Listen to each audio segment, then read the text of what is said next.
You may not realize it, but honeybees are under a lot of pressure. First, they have to pollinate the plants. They have to build their own hive. And since honey is how they make their living, they have to each suck on thousands of flowers just to make our lives a little sweeter.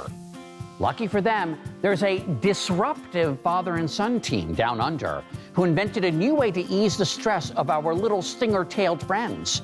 And years ago, they told us how they did it, even though it was really none of our beeswax. In 2015, I spoke to Australian beekeeping innovators Stuart and Cedar Anderson about their groundbreaking invention called Flow Hive.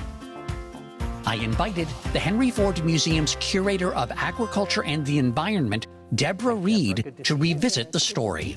Well, let's take a look at this. First of all, what does your Flow Hive do? We've managed to save all of the work involved with harvesting. You can turn a handle and honey will come straight from your beehive into your jar. No opening the hive, no disturbing the bees.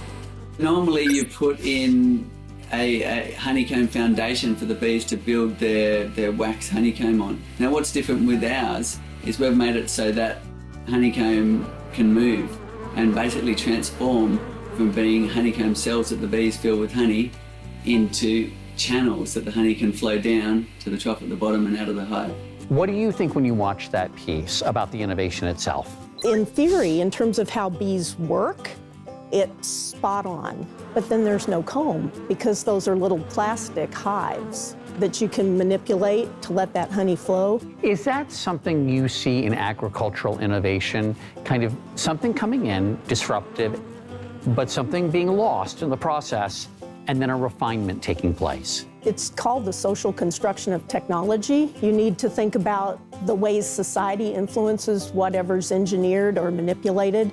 And then you have to be aware of different perspectives on that innovation and how some consider it not necessarily an improvement.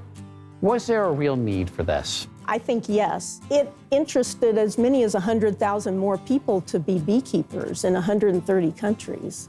And those bees, as they do their work, to get that nectar to make their honey, they're pollinating plants. Right. Yeah, the more people keeping bees, the more bees there are. And we need more bees. Yes. And to those bazillions of bees doing endless work to give us sweet honey and beautiful flowers, thank you and be well. Honey.